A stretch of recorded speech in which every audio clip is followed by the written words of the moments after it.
1년 중에 이 성탄절, 크리스마스가 되면요, 세상의 그 모든 나라는 상당히 분주해지는 것 같습니다. 어떻게 보면 우리들의 삶에서도 그런 것 같아요. 연말이 되면, 특히 이 크리스마스 시즌이 되면 참으로 바쁜 그런 생활을 우리들은 해가고 있습니다. 근데 이러한 현상은요, 뭐 종교의 자유가 있는 우리가 살고 있는 이 미국, 뭐 우리 고국인 한국뿐만 아니라 어떤 뭐 공산주의의 어떤 그런 나라들, 또 이슬람이나 뭐 힌두교, 뭐 불교 등 뭐 다양한 다른 종교를 그 가진 나라에서도 이 12월 이 성탄절만 되면요, 그냥 동일하게 분주해지는 그 동일한 그 광경을 우리는 볼 수가 있습니다. 왜 그런가? 이 성탄절의 그 의미가 있고 성탄절이 뜻하는 바가 있는데 왜 그런 현상이 일어날까? 바로 세상 사람들에게는요, 이 성탄절은요, 더 이상 예수님을 기억하고 기뻐하는 그 날이 아니라 그냥 단순한 휴일이자 또 상업적으로는 아주 대목을 누릴 수 있는 이벤트를 할 수 있는 그런 날이기 때문에 그렇습니다. 그래서 예수님을 모르는 사람들에게 있어서 이 성탄절이라는 것은요, 우리가 생각하는 어떤 크리스마스가 아니라 그냥 분위기 좋고 그냥 기쁜 해피 할리데이가 될 뿐이라는 거죠. 근데 이런 점에 있어서 참 우려스러운 것은 뭐냐면, 혹시 우리 예수님을 믿는다고 하는 크리스찬인 우리들도 혹시 세상 사람들, 예수님을 알지 못하는 사람들과 같은 그 비슷한 모습이 혹시 우리에게 있지는 않을까라는 그런 염려가 저희 마음 가운데 듭니다. 왜냐하면 교회에 나오고 이렇게 크리스마스 시즌이 되면 뭐 성탄 찬송도 부르고 오늘 우리와 같이 이 성탄 예배도 우리가 드리지만, 이 성탄절을 맞아여서 예수님이 나에게 어떠한 분이신지, 예수님께서 이 땅 가운데 왜 오셨는지에 대한 것을 내가 한 번이라도 관심 있고 한 번이라도 의미 있게 그것을 생각하지 못한다면, 우리가 아무리 성탄 찬양 부르고 성탄 예배를 드려도 이 성탄절은 뭐예요? 예수님의 그 탄생을 기념하는 그런 크리스마스가 아니라 그냥 일종의 할리데이가 될 뿐이기 때문입니다. 그런 의미로 비록 우리가 이 주일에 모여서 뭐 25일 날이 또 성탄절이지만, 우리가 그 전주를 우리 성탄 감사 주일로 드리잖아요. 그래서 우리가 지금 이 시간에 우리가 성탄의 그 감사 예배를 드리지만, 앞으로 4일 앞으로 다가온 그 성탄절이 되면요, 좀 가족들이 모였으면 좋겠어요. 모여서 뭘 하냐면, 우리 친구들 잘 이렇게 해서 엄마 아빠가 하는지, 그래서 부모님들이 성탄절이 어떤 날이다라는 것을 또 아이들에게 다시 한번 이야기해주고, 또 예수님이 어떤 분이다, 그리고 예수님께서 우리 가정 가운데 어떤 은혜를 준다라는 그런 이야기를 좀 해줬으면 좋겠고요. 또 그렇지 않다면 좀 어떤 예수님에 대한, 예수님 탄생에 대한 어떤 책이나, 또 요즘에 보면 예수님의 탄생에 대한 영화도 있잖아요. 그것을 같이 우리 자녀들과 함께 보면서 예수님에 대해서 조금 더 깊이 생각해 볼 수 있는 그런 성탄절, 이번 성탄절이 되기를 바랍니다. 옛날에 유럽의 그 나라들 보면요, 이 왕조가 있죠. 큰 성이 있어요. 근데 우리가 영화 속으로 보는 이 유럽의 그 왕들의 그런 삶을 보면, 그 왕이 이제 결혼을 해서 왕자를 낳은 그런 때 벌어지는 그 특징적인 이야기를 볼 수가 있습니다. 뭐냐면, 이 왕자가 태어났다라고 하면요, 그 소식을 들은 그 백성들은요, 아무리 그 성으로부터 멀리 살았다 하더라도요, 그것을, 그 왕자의 그 탄생을 축하하기 위해서요, 그냥 밤을 새워서 달려옵니다. 그래서 왕이 그 왕자를 보여주는 그 날에 맞춰서 오고, 그 날이 되면 뭐예요? 왕이 창문을 탁 열고 이것이 너희들의 왕자다라고 딱 보여주면 어떤 반응이 있나요? 모든 백성들이 확 소리 지릅니다. 우리 왕 만세, 뭐 왕 만세, 뭐 왕자님 뭐 전천세 하면서 아주 환호를 하게 되죠. 왜 그 백성들은 그 왕자의 탄생을 그렇게 기뻐하고 환호를 할까요? 바로 그 아기는요, 단순한 아기가 아니라 그 나라의 미래고 그 나라의 희망이 되기 때문에 백성들은 그렇게 환호를 하는 거죠. 마찬가지로 우리가 매년 성탄절이 되면요, 아기 예수님의 그 탄생을 우리가 기념하는 그 이유도요, 아기 예수님이 뭐 단순한 위대한 인물이 아니라 바로 우리 자신뿐만 아니라 우리 온 인류에게 구원을 주시는 우리의 미래의 소망이 되시고 우리의 희망이 되기 때문에 그렇습니다. 여러분, 이 사실 믿으십니까? 그렇다면 여러분, 우리가 예수님께서 구원을 주시는 우리의 미래가 되시고 우리가 소망이 되신다라는 것을 우리는 어떻게 잘 알 수 있을까요? 물론 우리 성경을 통해서 그걸 알 수 있죠. 그래서 성경을 보면요, 우리가 예수님을 알 수 있는 네 가지 그 방법을 찾을 수 있는데, 첫 번째는 뭐냐면 구약의 예언, 바로 하나님께서 선지자들 통하여서 주신 그 예언을 통해서 우리가 알 수 있고요. 또 예수님께서 이 땅에 오셔서 말씀하실 때 내가 구세주로 오셨다라는 그 말씀들을 통해서 예수님이 이 땅에 구세주로 오셨다라는 것을 알고, 또 제자들이 전하는 예수 그리스도에 대한 그 복음을 통하여서 우리 예수님이 구세주가 되신다라는 것을 알 수 있고요. 그리고 마지막으로 예수님이 탄생하실 때에 하나님께서 직접 선포하신 말씀, 즉 천사들의 그 선포를 통해서 이날에 태어나실 그 아기는 바로 우리의 구세주가 되신다라는 것을 우리는 정확하게 알 수가 있는 것입니다. 그래서 오늘 우리가 나눌 그 본문은 이 네 가지 중에 어떤 거에 해당되는 말씀일까요? 바로 마지막 방법인 이 천사의 증언을 통해서 예수님이 누구신가를 우리들은 오늘 본문을 통해서 알 수 있습니다. 첫 번째로 성경은요, 예수님이 성령으로 잉태되어 오신 참 하나님이시자 참 인간이시다라는 것을 우리에게 말씀해 줍니다.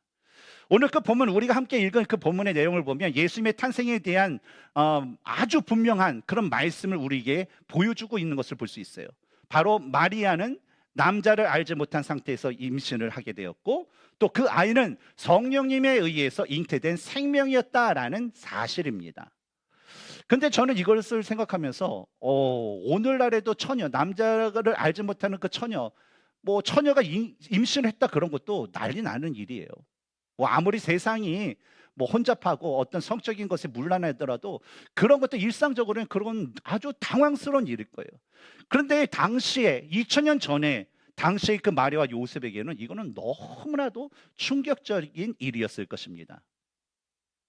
성경을 보면 하나님께서 아주 불가능한, 애를 가질 수 없는 그 불가능한 상태에서 자녀를 잉태하게 하신 놀라운 그런 사건들이 기록되어 있습니다.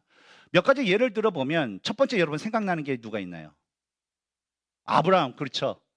예, 성경에서 뭐 퀴즈 하면 아브라함 하면 그냥 반은 맞습니다. 그래서 아브라함. 예.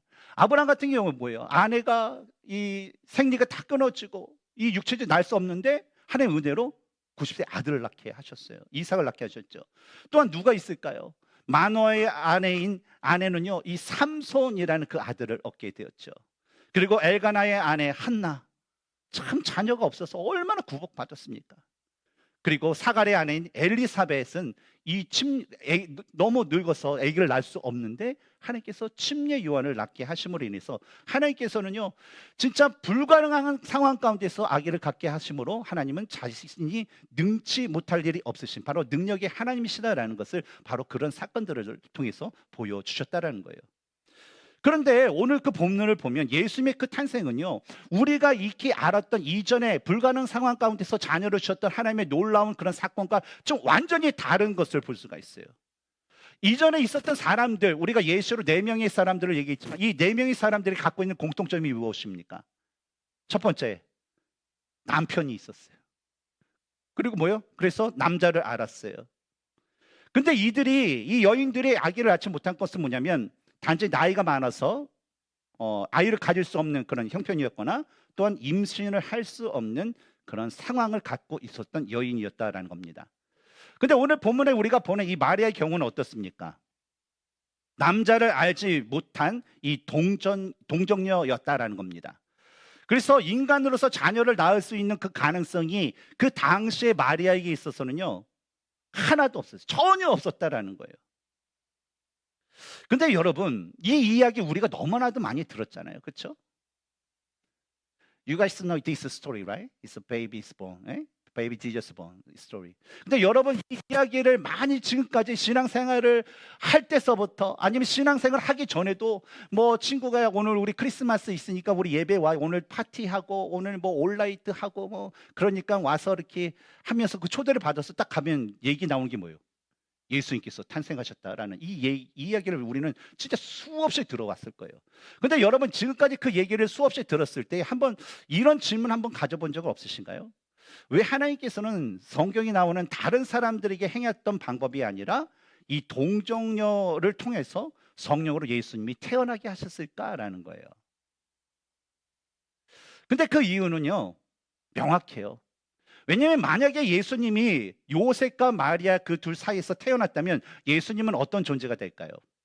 그저 인간, 그저 성경적으로 얘기하면 아담의 후손일 뿐이고, 또 우리가 영적으로 얘기하면 역시 죄 아래 있는 그런 단 한 명의 한 명, 그 인간들 중에 한 명, 그 한 명일 뿐이라는 거죠.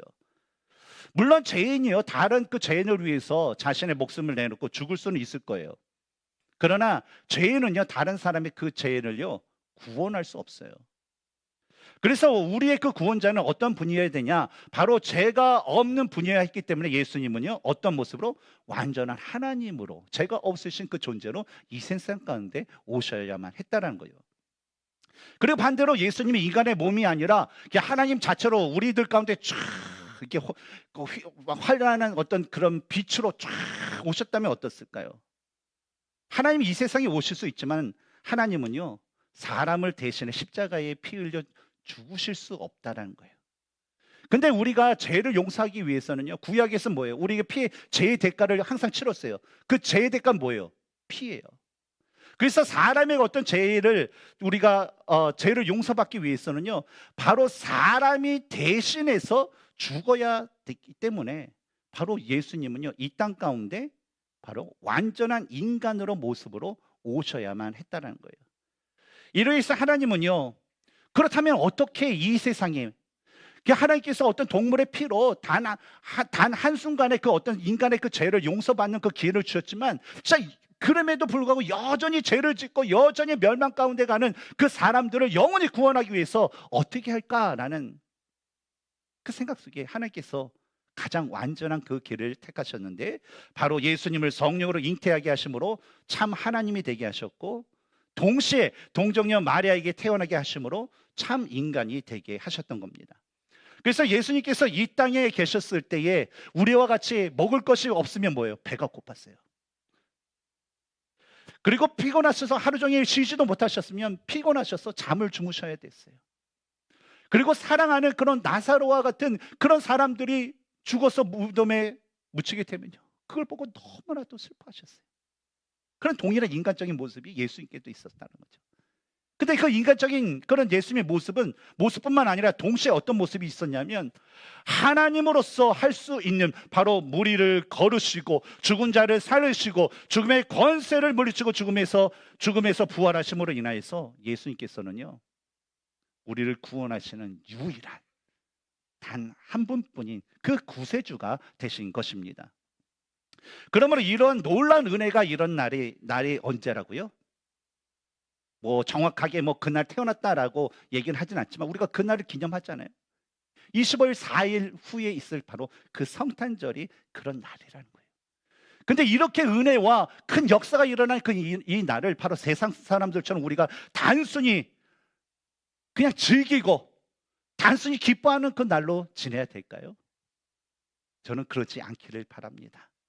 바로 그날에 우리 가족들이 모여서 부모님은 자녀들에게 우리의 그 구세주신 그 주님, 그 하나님에 대한 것을 우리가 더욱더 말해주고 믿게 함으로 인해서 가족들과 함께 예수 그리스도를 우리의 구세주로 모신 그 하나님의 은혜에 감사하고 더불어서 기도와 찬양으로 영광 돌릴 수 있는 올해의 그 성탄절을 보내시기를 주님의 이름으로 축원합니다. 두 번째로 성경은요, 오늘 본문에서는요, 예수님은 죄에서 우리를 구원하시기 위해 오신 구원자가 되신다라는 것을 분명하게 말씀해 주고 있어요. 21절을 보면 천사가 요셉에게 아들을 낳으리니 이름을 예수라 하라. 이는 그가 자기 백성을 그들의 죄에서 구원할 자이심이나 라고 이 예수님의 이름에 관한 그런 말씀을 해주는 것을 볼 수가 있어요. 여러분, 일반적으로 우리가 살아갈 때 일반적인 그 구원은 무엇이라고 생각합니까? 일반적인 구원.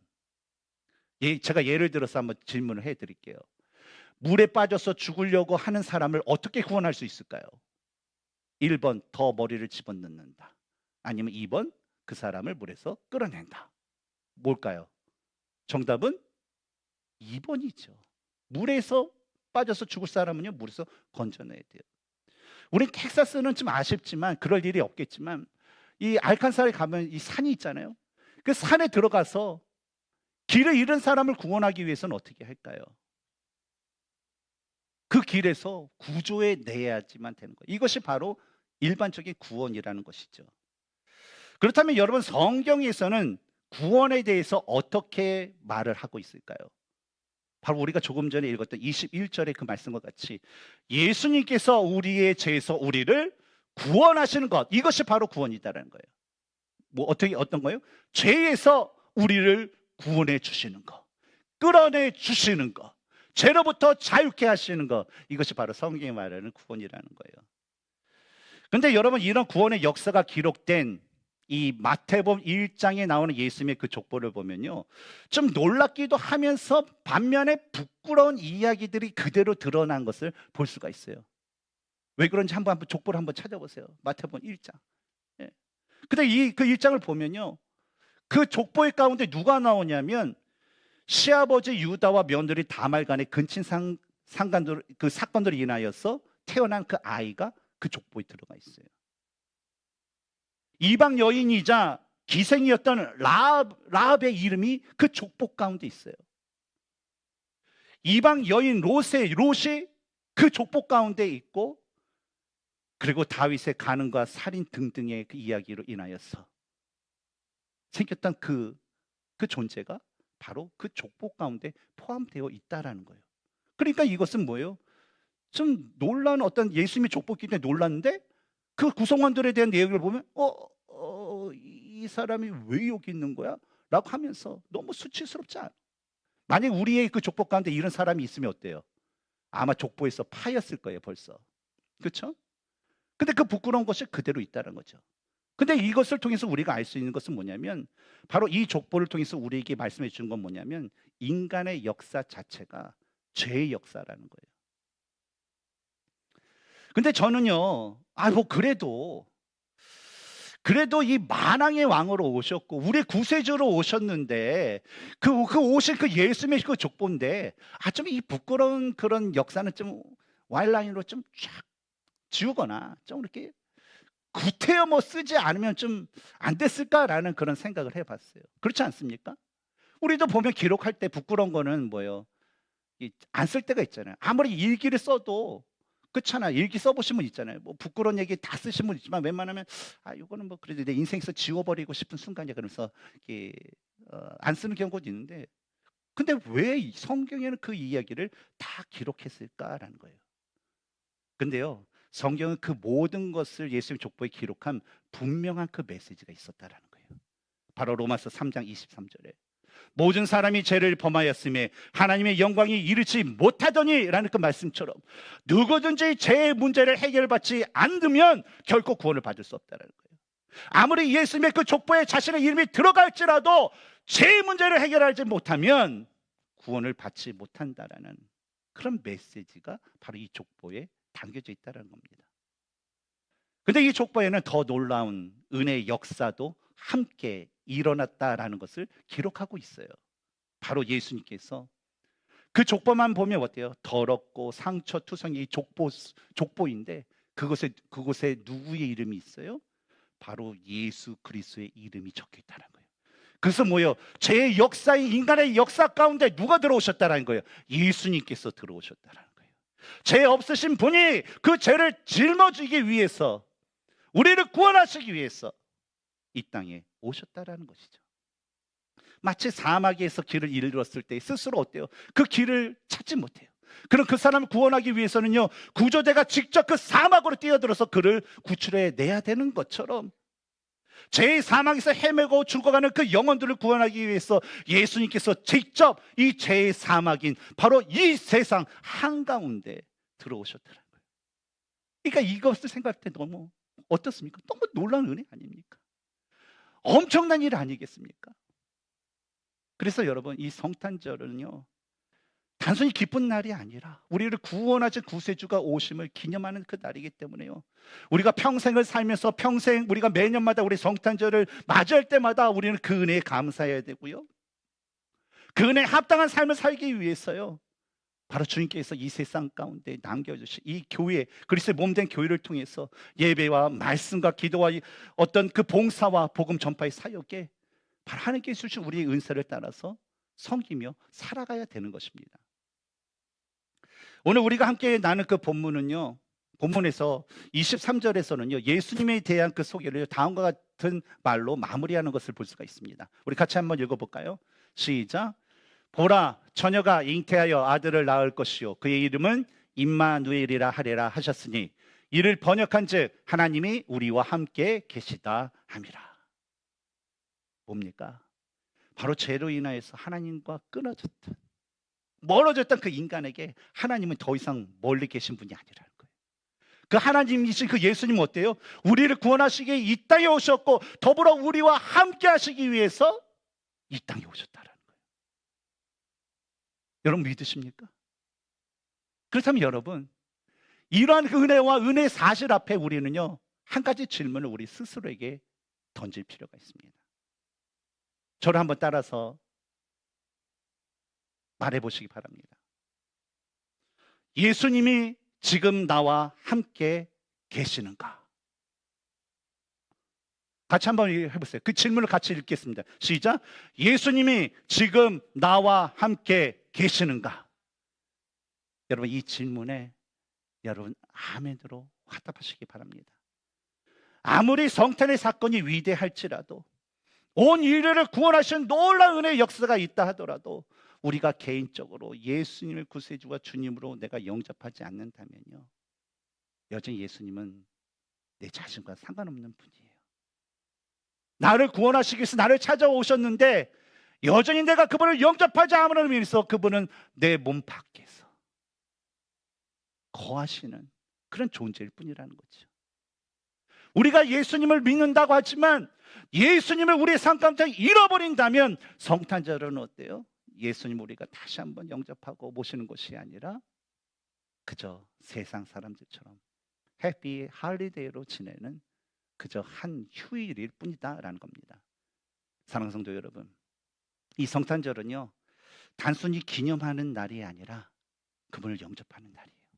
바로 2000년 전에 우리가 그분을 영접하였고, 또 오늘날 우리도 영접하였고, 그리고 매년마다 성탄절을 할 때에 우리가 잃어버렸던 그 본질, 그 핵심, 바로 우리가 믿는 그 믿음의 그 핵심, 그것 예수 그리스도를 다시 한번 우리들의 마음가운데 품고 그 예수님을 품는 그 날이 바로 성탄절입니다. 그래서 이 날에 여러분 가족들과 모여서 즐거운 어떤 성탄절을 지내기 전에 예수님에 대한 이야기를 하고, 저도 우리 지민이한테 얘기했어요. 지민아, 이번 주 성탄절을 가족들한테 예수님 영화 한번 종고에서 같이 한번 보자라고 얘기했어요. 그쵸, 지민?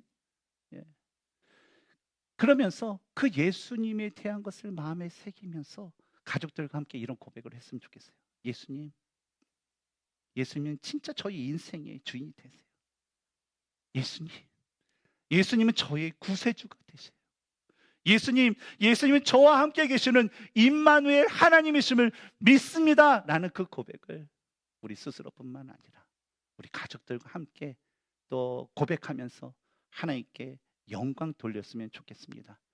이런 고백이 끊임없이 우리들의 입술에 고백될 때에 분명히 하나님께서 우리 입술의 그 고백대로 우리가 그러한 사람, 예수님을 주인으로 섬기고 예수님을 구세주로 섬기고 그 임마누엘 하나님과 동행할 수 있는 그런 삶으로, 그런 자로 만들어 주실 것입니다.